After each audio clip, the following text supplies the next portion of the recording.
Amém, igreja. Graça e paz. Esse é o Deus de milagres, o Deus que a gente serve. Deus que realizou maravilhas no passado, mas até hoje realiza ainda na nossa vida os milagres que nós precisamos. Amém? Amém. E esse Deus precisa ser adorado, quer ser adorado pelo seu coração. E é tão bom adorar com cânticos, que nós nos vemos o quanto somos pequenos diante da grandeza de Deus, diante daquilo que Ele é em nós e para nós. Irmãos, eu queria compartilhar uma palavra com os irmãos que se encontra lá em 1 Samuel, no capítulo 7. Está ali, abrindo 1 Samuel, capítulo 7.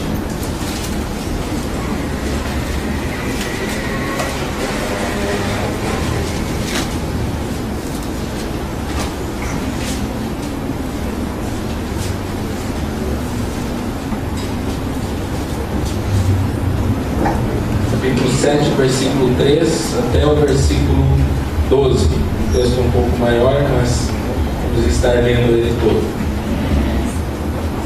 Falou Samuel a toda a casa de Israel, dizendo: se é de todo o vosso coração que voltais ao Senhor, tirai dentre vós os deuses estranhos e as astarotes, e preparai o vosso coração ao Senhor, e servi a Ele só, e Ele vos livrará da mão dos filisteus. Então os filhos de Israel tiraram dentre si os Baalins e as astarotes, e serviram só ao Senhor. Disse mais Samuel: congregai a todo Israel em Mispa, e orarei por vós ao Senhor. Congregaram-se em Mispa, tiraram água e a derramaram perante o Senhor, jejuaram naquele dia, e ali disseram: pecamos contra o Senhor. E Samuel julgou os filhos de Israel em Mispa.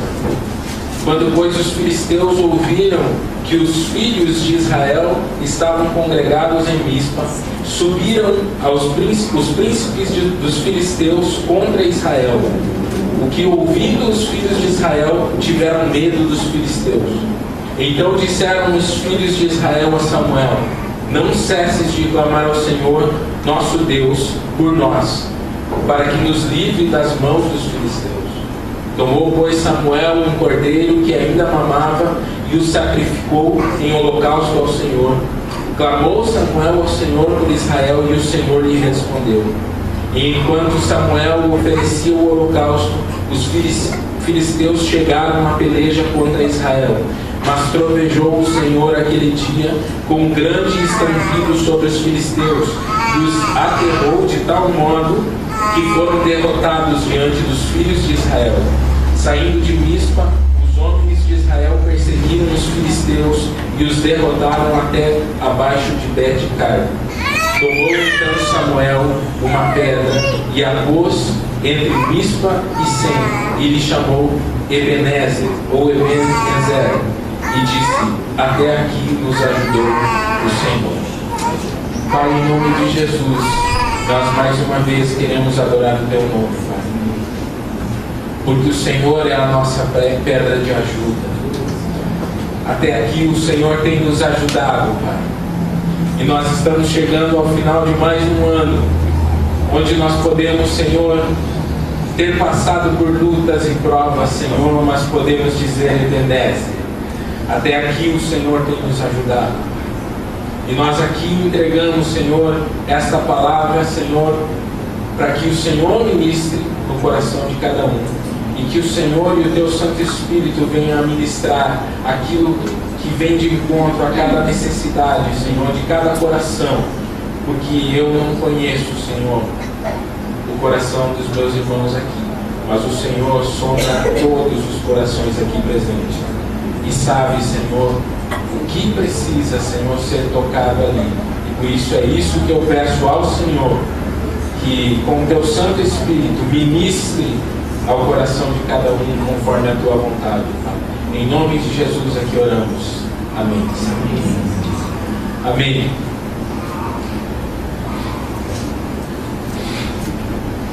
Dizia um hino muito antigo, para aqueles que conhecem um cantor cristão: quantas bênçãos, quantas são, uma a uma dize-as de uma vez, e hás de ver surpreso quanto Deus já fez. E esse hino eu cantava desde pequeno, na igreja que eu cresci, né? Indo em escola dominical, e ouvia sempre e cantava com o maior entusiasmo, mesmo que eu era um pequenino entre pessoas mais idosas. E ali eu sempre lembrei desse hino, porque realmente é uma verdade em nossas vidas. Porque se nós contássemos tudo aquilo que Deus já fez em nós, nós ficaríamos surpresos o quanto temos sido abençoados por Deus a cada dia. Mas nós temos a tendência de focar naquilo que precisa ser resolvido, naquilo que ainda eu não tenho controle, e nunca naquilo que em nossa vida já foi resolvido. Então, isso é uma atitude lógica do ser humano. Mas o cristão que quiser crescer na sua fé, seguir firme uma vida de vitórias, ele precisa olhar para trás, para o seu passado, seja ele próximo ou distante, e lembrar de como ele venceu essas batalhas, como que ele venceu batalhas na vida. E ele vai se lembrar que Deus esteve com ele em todos os momentos, em todas as batalhas, em todas as lutas. E é por isso que esse hino antigo, ele diz que se você contar todas as bênçãos que você já recebeu, você vai se surpreender com o que Deus já fez e as vitórias que Deus já deu para você em sua vida. E 2016 não foi um ano muito fácil, não é mesmo? Não sei para todos aqui, mas muitos foram envolvidos em ajustes. Eles passaram por perdas, por desesperos, alguns. Mas se você sentar e pôr na ponta do lápis tudo aquilo que Deus fez, os livramentos que Deus deu para você e para sua família, você há de ver surpreso o quanto Deus te livrou e o quanto Deus te abençoou esse ano que passou. Mas por que isso? E a gente fica sempre percebendo as coisas ruins que aconteceram. E isso é exatamente porque nós somos mais propensos a dar valor àquilo que aconteceu de ruim na nossa vida e não se lembrar das coisas que foram boas e que aconteceram com nós. E a gente lembra sempre daquilo que foi a tragédia, que foi a coisa que não me agradou. E eu lembro que durante o ano eu perguntava para algumas pessoas como iam as coisas, né? Tá difícil. Esse governo não dá para aguentar mais. Não tem dinheiro, não tem isso, não tem aquilo, tá faltando aquilo, estamos tudo quebrado. Mas de repente a gente olhava no Facebook, fotinho na praia, carrinho novo, né? Coisas assim. E aí, que nem diz o mineiro, né? Uai, não estava difícil? Esse negócio aí estava meio complicado, mas agora a gente vê algumas coisas acontecendo na tua vida que parece que não estava tão complicado assim. Então, eu acho que Facebook, WhatsApp, eu tenho um pressentimento que ele vai ser incluído como prova condenatória no dia do juízo final.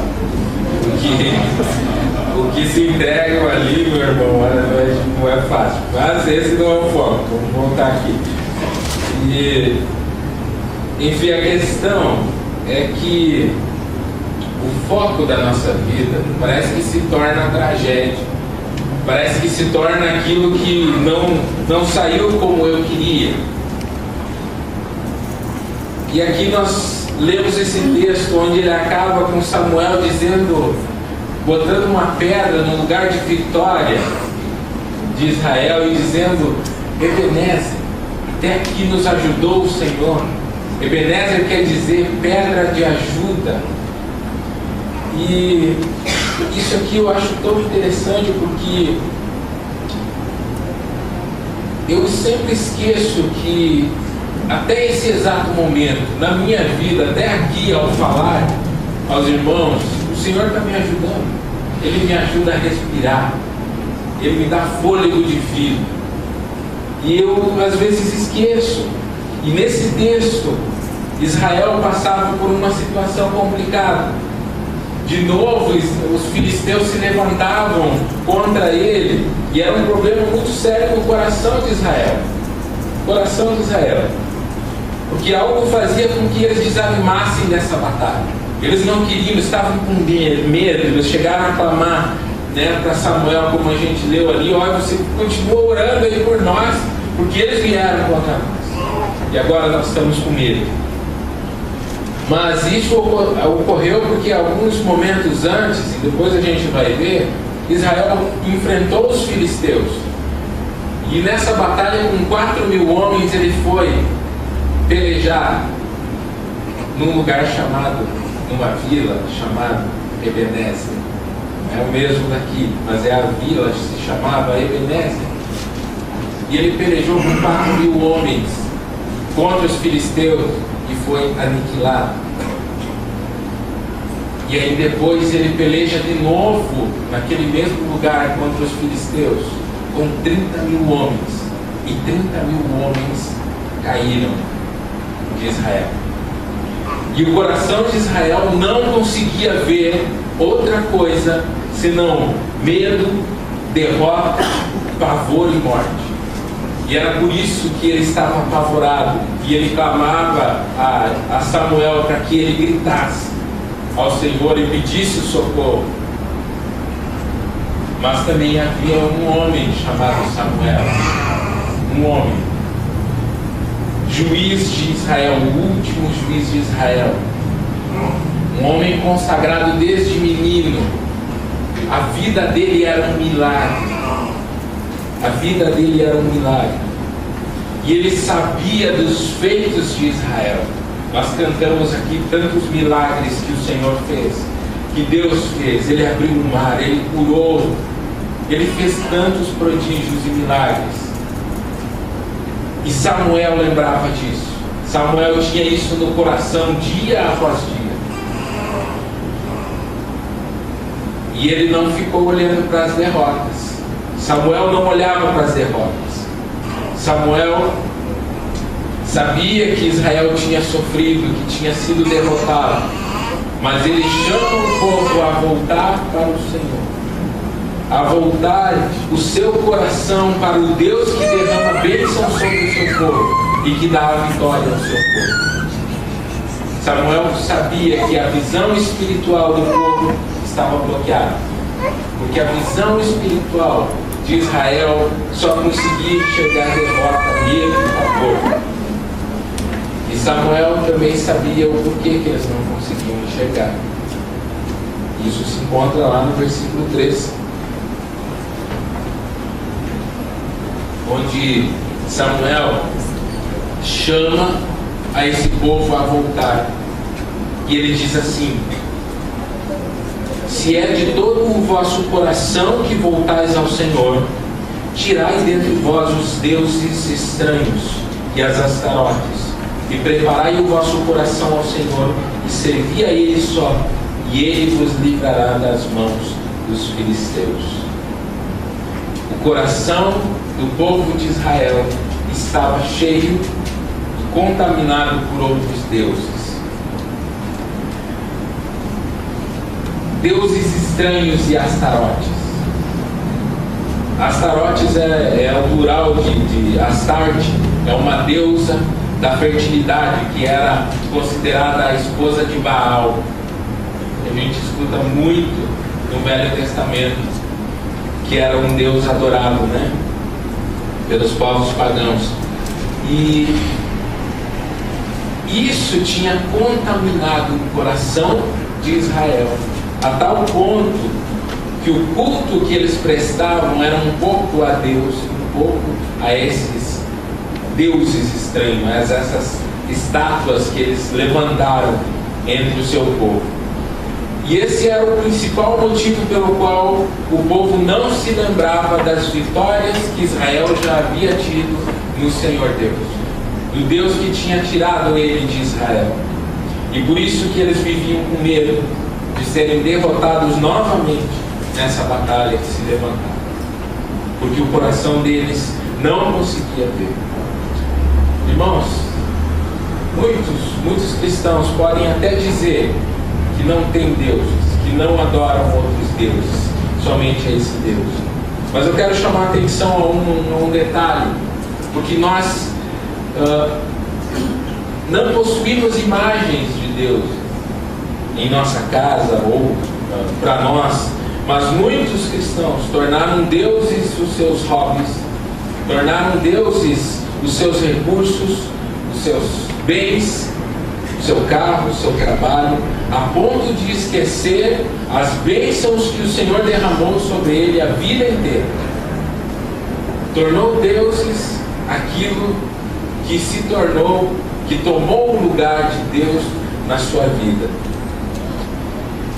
E quando essas batalhas se levantam em nossa vida, se levantam contra nós, o medo toma conta da nossa alma, e aí a gente tenta recorrer a esses deuses que nós levantamos em nosso coração. Tentamos dizer a nós mesmos que o nosso dinheiro vai resolver o problema que se levantou. Tentamos dizer a nós mesmos que distrair a cabeça com qualquer coisa, qualquer hobby, um jogo de futebol, vai fazer com que nós vençamos essa batalha. Tentamos, ou podemos, até levantar uma taça de campeão do Brasil, como foi essa semana, mas essa taça não adianta de nada em nossa vida. Quando o medo toma conta da nossa alma, da nossa espiritualidade, e nós enfrentamos certas batalhas da vida e não sabemos para onde recorrer. Tentamos de todas as formas recorrer aos deuses que levantamos em nossos corações, mas esquecemos de todos os livramentos que recebemos do único Deus que pode nos livrar. E é disso que fala o profeta Ezequiel. Eu gostaria que você abrisse ali no profeta Ezequiel, no capítulo 14, versículo 3 a 5.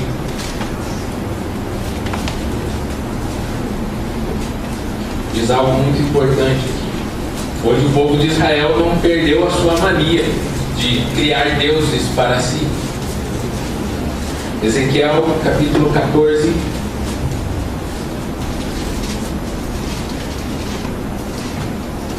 versículo 3, diz assim: Filho do homem, esses homens levantaram os seus ídolos dentro em seu coração, tropeço para a iniquidade que sempre têm eles diante de si. Acaso permitirei que eles me interrompam? Portanto, fala com eles e diz-lhes assim: Assim diz o Senhor Deus: qualquer homem da casa de Israel que levantar os seus ídolos dentro do seu coração e tem tal tropeço para a sua iniquidade, e vier o profeta, eu, o Senhor, vindo ele, lhe responderei segundo a multidão dos seus ídolos, para que eu possa apanhar a casa de Israel no seu próprio coração, porque todos se apartaram de mim para seguir os seus próprios ídolos. Ídolo não é só aquela imagem que a gente põe na nossa casa e coloca lá como uma imagem de gesso, de pedra, de o que for. Levantamos ídolos em nossos corações, deuses, quando essas coisas tomam lugar o lugar que antes era reservado para Deus, e eu largo a minha vontade de estar na presença de Deus, daí seguir esses deuses que eu mesmo levanto em meu coração. E assim falou o profeta Ezequiel, a mandado de Deus para o povo de Israel. E Samuel tinha em seu coração, essa era a diferença entre Israel, o povo de Israel, e Samuel, um homem que era consagrado desde pequeno, desde sua infância. Ele tinha em seu coração uma transformação vinda de Deus. Ele foi totalmente transformado na presença de Deus. E por isso que ele chama o povo a duas coisas muito importantes. Assim você pode voltar lá ao texto, deixa marcado ali em 1 Samuel, onde ele diz e chama o povo a largar esses deuses, essas astarotes, e preparar o coração ao Senhor e servir somente a Ele. São duas coisas, dois chamados aqui. E preparar o coração ao Senhor fala de um autoavaliar-se. É isso que quer dizer, esse preparar-se, preparar o coração ao Senhor. É um autoavaliar-se para ver se não há nada em seu coração que está tomando o lugar que pertence a Deus. Prepare meu coração ao Senhor. E preparamos o nosso coração de que maneira? Preparamos através do arrependimento. Preparamos o nosso coração se voltando ao Senhor. Foi isso que os filhos de Israel fizeram. Eles se arrependeram dos seus pecados, tiraram os seus ídolos, tiraram os deuses, as astarotes, os baalins do meio de si, e prepararam o coração em arrependimento ao Senhor, através do reconhecimento que não temos andado com Deus em primeiro lugar. Assim preparamos o nosso coração a Deus. Foi o que o povo fez. Preparamos o nosso coração quando decidimos obedecer a sua voz acima da minha vontade. E aqui é que a gente percebe que nós precisamos todos os dias preparar o nosso coração para Deus. Porque a luta contra a nossa vontade é diária. A luta contra a nossa vontade é permanente. Porque nós precisamos sufocar o velho homem em nós todos os dias.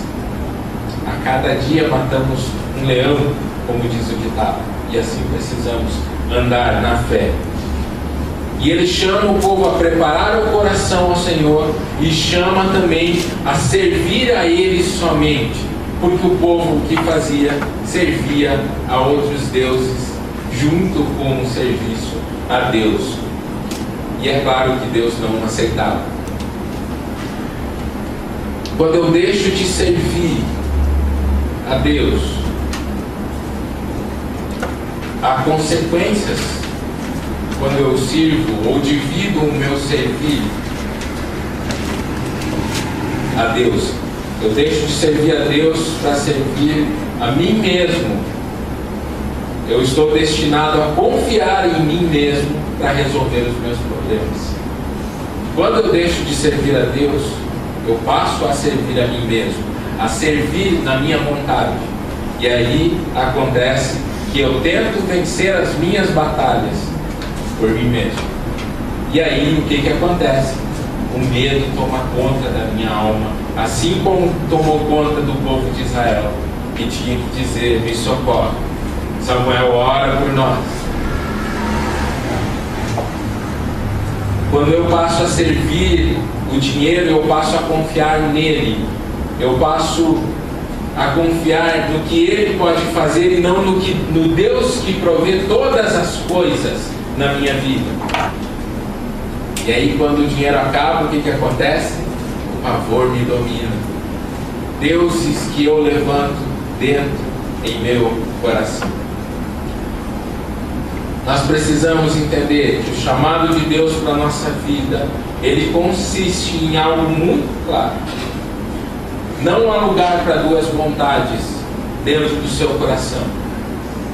Ou você permite que a vontade de Deus reine no seu coração, ou a tua própria vontade conduzirá você. Você mesmo vai conduzir a sua vida. Ou você prepara o seu coração ao Senhor e serve somente a Ele, ou como diz o cântico antigo, Gaudério, siga os rumos do teu próprio coração. E nós sabemos que o nosso coração é enganoso. Jeremias já falava isso. Mais do que todas as coisas, desesperadamente corrupto. Quem vai conhecer esse coração é Deus. Quando nós seguimos a nossa vontade, nosso coração, nossa maneira de resolver as coisas, fica difícil de lembrar o quanto Deus já agiu na nossa vida. Porque nós não estamos mais prestando atenção naquilo que Deus fala. Irmãos, esquecer que nós tivemos experiências com Deus Todo-Poderoso começa a fazer a nossa alma ser consumida pelo medo. O tempo passa e parece que a gente esquece do que Deus fez em nós. Parece que as experiências não estão mais latejando na nossa mente, no nosso coração. É tão bom quando temos experiências com Deus, ouvimos Deus falar conosco, mas passa o tempo e aí nós dissemos: eu nem sei se eu ouvi realmente Deus falar comigo. Mas você ouviu. Você ouviu. Mas essa experiência de Israel tem algumas coisas muito interessantes que aconteceram. Mas nos capítulos anteriores, tem uma outra experiência de Israel, que é essa aqui, a continuação dali. Vai para o capítulo 4 ali, de 1 Samuel.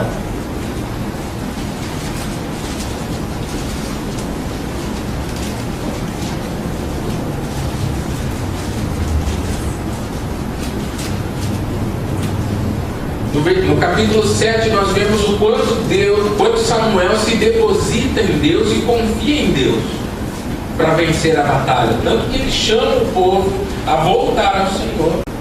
Agora ali no capítulo 4, versículo 1, olha que interessante.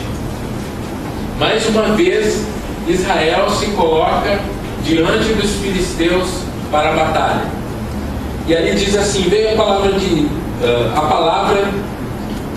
de Samuel a todo Israel. Israel saiu a peleja contra os filisteus e se acamparam junto a Ebenezer.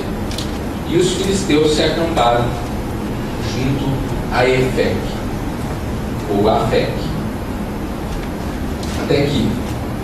Israel se acampa em um lugar chamado Ebenezer. Era uma aldeia de Efraim.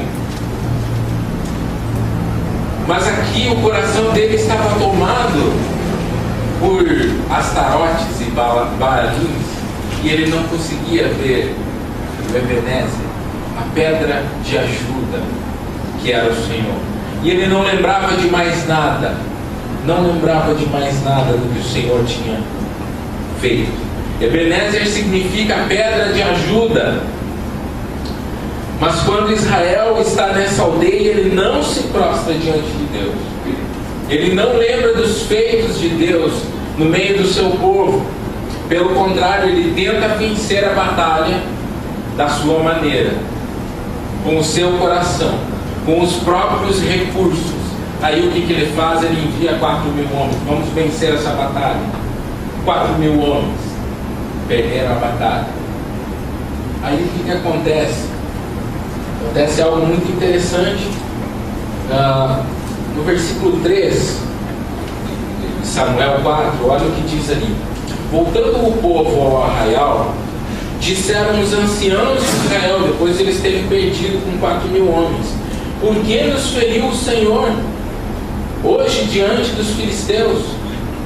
Tragamos de Siló a arca da aliança do Senhor, para que venha no meio de nós e nos livre da mão dos nossos inimigos. Até aqui. Qual que foi a solução que os anciãos acharam? Próprios recursos. Tragam o nosso amuleto da sorte, a arca da aliança. Agora nós vamos vencer. Tragam o nosso amuleto da sorte. E o povo vibrava depois que veio. Você pode ler em casa depois o contexto. Vibrava depois que veio a arca da aliança, que simbolizava a presença de Deus. E eles acharam que iam ganhar a batalha, que eram certos, tanto que os filisteus ficaram com medo.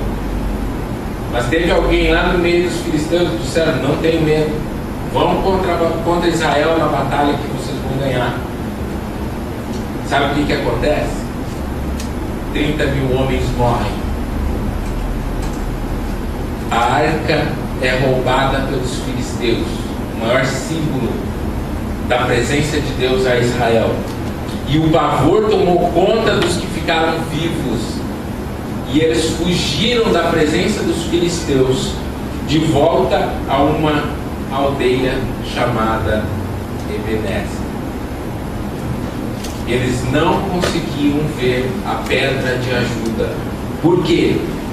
O sacerdote, quando ficou sabendo disso, que a arca tinha sido roubada, seus filhos tinham sido mortos, Israel tinha morrido, tanta gente de Israel, o sacerdote caiu para trás e morreu. A sua nora estava grávida. Quando ela recebeu a notícia, ela entrou em trabalho de parto e ela ganhou um filho ali. E as mulheres disseram: olha, se alegre, você tem um filho, é menino. E ela nem deu bola. Pelo contrário, ela disse uma coisa: Icabode, se foi a glória de Israel, se foi a glória de Israel. Um desastre aconteceu porque os homens procuraram resolver a sua luta, a sua batalha com seus próprios recursos, com seu amuleto da sorte. A arca simbolizava a presença de Deus, mas no coração de Israel haviam outros deuses, haviam outras intenções, havia um culto dividido, havia um serviço dividido, e assim eles perderam. Se você confia em sabedoria humana para te livrar, o desespero te domina apenas com uma notícia ruim. Ele vai te dominar. Você não vai saber lidar com a vida. Vai acontecer como aconteceu com Eli, com a sua nora. Israel perdeu a esperança. Icabode. Quantos de nós temos usado amuletos da sorte na nossa vida diária? Quantos de nós? Tenho 5 Bíblias em casa e uma aberta comigo no Salmo 91. Amuleto da sorte. Todo meio-dia eu oro para que nunca falte alimento na minha casa. Toda vez que eu preciso de alguma coisa, eu vou na igreja pedir oração. Amuleto. Eu vou dar o dízimo esse mês porque senão eu não vou receber aquela bênção que eu estou esperando. Amuleto. Não é assim, meu irmão. Não é assim. Na hora da batalha espiritual, não adianta estar com a Bíblia. Quem sabe isso seja um choque para alguns. Não adianta estar com a Bíblia aberta no Salmo 91. Não adianta. Você tem que saber o que está escrito lá. Você tem que colocar aquilo em prática na sua vida. E lembrar que o Deus que mandou escrever o Salmo 91 está lá contigo, naquela batalha espiritual. Aí sim você vai vencer essa batalha. Tem que ter essa palavra gravada no teu coração. Tem que orar para ter vida com Deus e não porque você está com medo de não ter alimento. Você precisa ter vida com Deus, comunhão diária com o Senhor. E aí você vai ter certeza que Deus vai suprir todas as coisas. Você pode estar no meio do deserto, você vai saber que Deus vai mandar ou corvos para levar o pão lá na caverna, como mandou para o profeta, ou vai fazer cair maná do céu, ou codorniz, sei lá mais o que. Deus pode todas as coisas. Quando tu tem vida diária com Deus, você vai lembrar disso. Você não vai ficar orando para não faltar nada. Você sabe que não vai faltar nada. Que Deus vai suprir todas as coisas. E você vem à igreja não para ter sorte. Você não vem na igreja porque precisa de alguma coisa, mas porque você quer agradecer a Deus por toda semana Deus tem te suprido, Deus tem te abençoado, e durante uma semana inteira você desfrutou do cuidado de Deus. E é por isso que todos aqui estão aqui, porque sabe que Deus tem cuidado da sua vida. E a mesma coisa é o dízimo. Eu não dou para que não falte nada na minha vida, eu dou porque Deus já me deu tudo que eu precisava esse mês. E é assim que funciona. Assim é a fé que vai mover as montanhas na minha vida, que vai vencer as batalhas. Irmãos, o que vai transformar a sua casa, a sua vida, o seu trabalho, o seu interior, é quando você pegar essa palavra aqui e aplicar ela na tua vida. E aí você vai ver que você vai ter experiências com Deus. Na faculdade a gente usa os termos de teólogos. Você vai ter experiência com o sagrado, com aquilo que transcende a tua alma, aquilo que está acima de você. Você vai ter experiências com Deus, e nada substitui isso. Nada vai substituir isso na tua vida. Deixe os amuletos da sorte para o lado. Confie no Deus que é revelado nessa palavra e que nunca falha, como nós cantamos. Aí você vai lembrar de tudo que Deus já te livrou nessa vida. Você vai lembrar que Ele tem poder para livrar de mais uma batalha que você está passando. Quem sabe essa semana surjam batalhas na tua vida, e você precisa lembrar do Deus de milagres, do Deus que está sobre a tua vida e que pode curar, que pode restaurar, que pode transformar, que pode mudar as circunstâncias. É esse Deus que você precisa lembrar. E nós, como discípulos, como foi falado nos últimos domingos sobre a multiplicação do pão, eu também vou falar aqui. O pastor falou, o Zé Darlan também falou, mas eu vou falar no depois, né?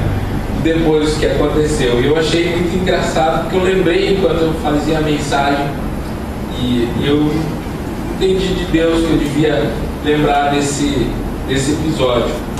Em Marcos 8, 10 a 21, conta a história da pós-multiplicação dos pães. E o que acontece ali? Jesus, depois de multiplicar os pães, ele começa a discutir com os fariseus, enquanto o ensinamento deles era herético e não condizia com o ensinamento da graça de Jesus. E aí acaba a discussão. Jesus diz para os discípulos: pega o barco aí, vamos atravessar o rio aqui, o mar, e vamos para lá, para o outro lado da ilha. E aí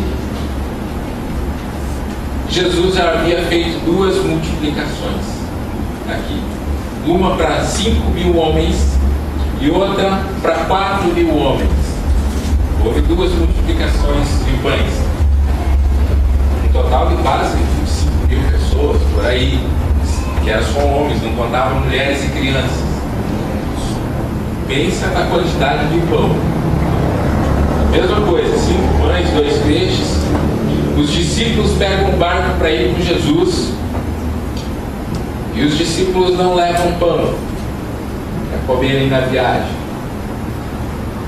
Jesus começa a ensinar sobre o fermento dos fariseus, porque ele estava conversando e discutindo com os fariseus. E ele diz: olha, Vocês se guardem do fermento dos fariseus. Não fiquem atrás disso. Os ensinamentos deles são ruins. Não estão de acordo com a palavra de Deus e a vontade de Deus. E ele falando sobre fermento, e os discípulos não entendiam nada. E os discípulos, não entendendo nada, na sua sabedoria humana, chegaram a uma conclusão. Foi porque nós não trouxemos pão que Jesus está falando isso. Eu acho que Jesus só, por favor, o que foi? O que eles não lembram? Eu multipliquei quantos pães? E os discípulos agora estão pensando que eu falei isso porque eu não trouxe pão.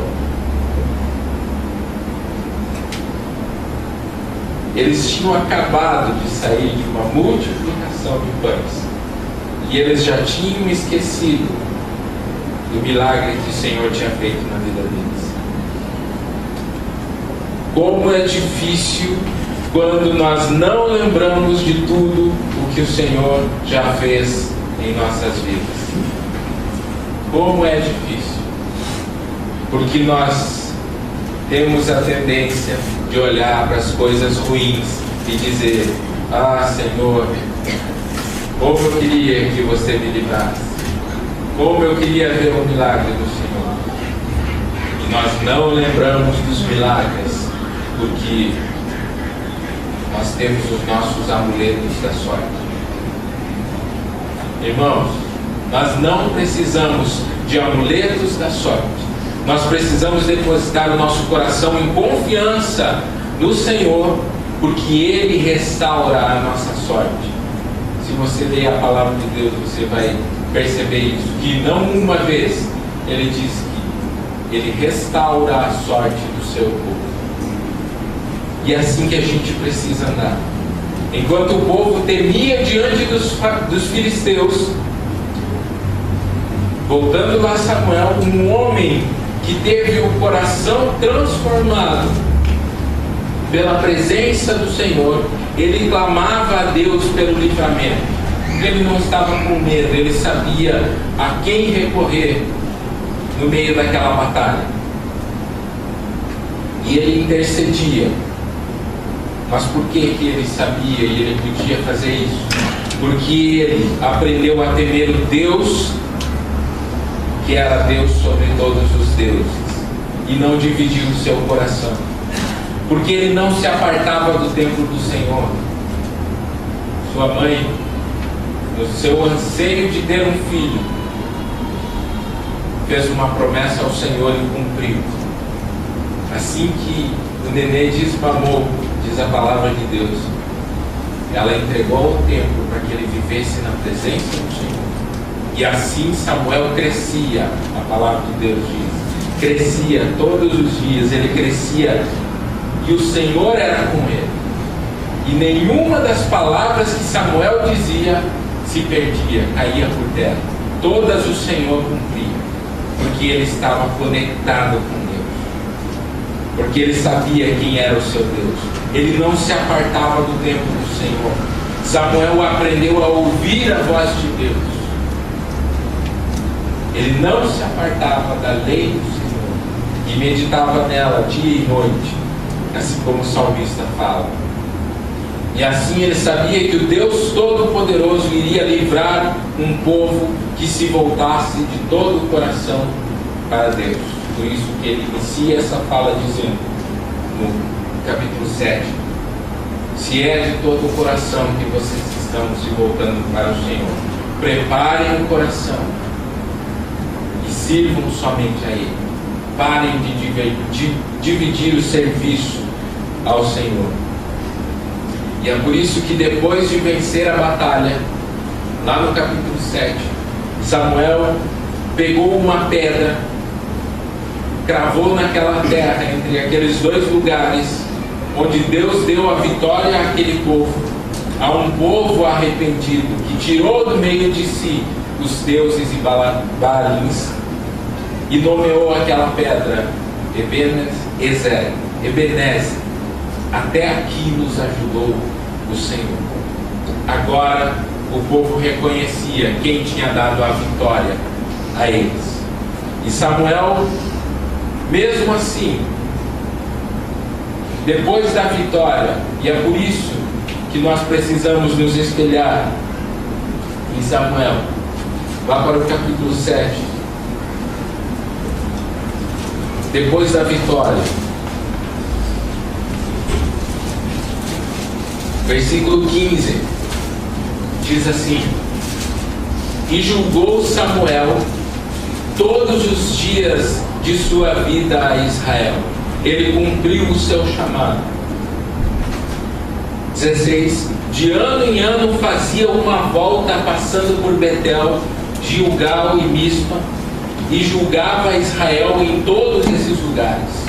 E no 17, porém, voltava a Ramá, porque sua casa estava ali, onde julgava Israel e onde edificou um altar ao Senhor.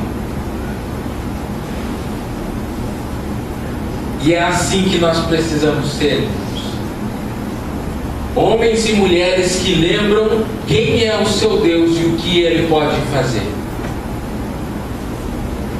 Discípulos que possuem um altar de adoração ao Deus que fez milagres, ao Deus que livrou o seu povo e que continua a livrar os que se voltam para Ele, que preparam os seus corações e que servem somente a Deus. E que essa palavra possa ser guardada no seu coração, de que nós precisamos arrancar de nosso coração os deuses, as astarotes, que têm impedido de nós enxergarmos o poder de Deus em nossas vidas, que Ele já fez em nós e que Ele ainda há de fazer e que tem poder para fazer e nos fazer vencer as batalhas. Quero terminar com um texto. E eu vou pedir, não tinha música, mas eu vou pedir que a gente cante e que você cante com o seu coração de novo aquela música Tu Somente És Deus, porque é isso que você precisa ter em seu coração, que você tem um Deus que ainda hoje opera milagres e que nada pode separar você desse Deus. O que você não pode fazer é dividir o seu coração. Quero terminar com um texto para depois a gente cantar. Que você grave esse texto. Salmo 103, versículo 1 e 2 diz assim: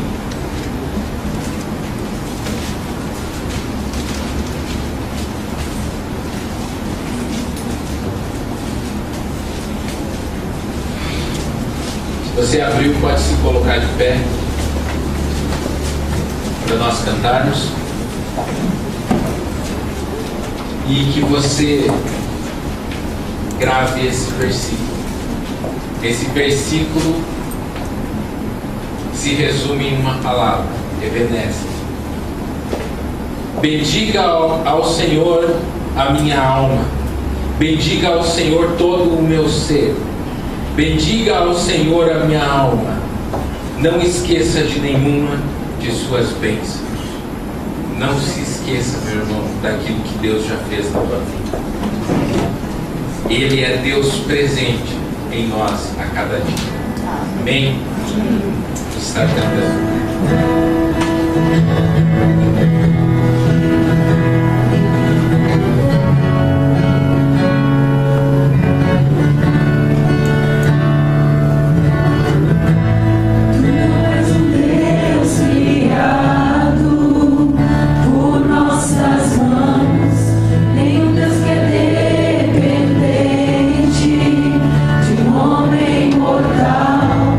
Nada que possamos dar-te é tão bom.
nós queremos encerrar esse culto, né, de adoração ao Senhor, agradecendo pela presença da Lúcia, que veio com a Cláudia. Onde está a Lúcia? Ali. Seja bem-vinda, Lúcia. Deus te abençoe. Volte sempre que você quiser. E o Leonardo, que veio aqui com a Beatriz. Seja bem-vindo, Leonardo. Volte sempre que quiser. Um desafio na nossa vida, queridos, é o que nós cantamos. A palavra está dada, né? Sendo nossos dias bons ou se forem maus, tu comigo estás. Amém. Não são os dias bons ou maus que definem se a gente anda com o Senhor. É construir um altar do Senhor dentro do nosso coração. Samuel serviu ao Senhor todos os dias, porque havia um altar dedicado ao único Deus no seu coração. Que Deus te conceda essa graça nesse final de ano, conceda essa graça no ano novo, e conceda essa graça de você ter um único Deus todos os dias da tua vida. E que a graça do Senhor Jesus, o amor de Deus, o Pai, e a consolação do Espírito Santo seja com você todos os dias da sua vida, para a glória do Senhor. E o povo de Deus diz amém. Queridos, vá na paz do Senhor Jesus, abrace teu irmão, tenha uma boa semana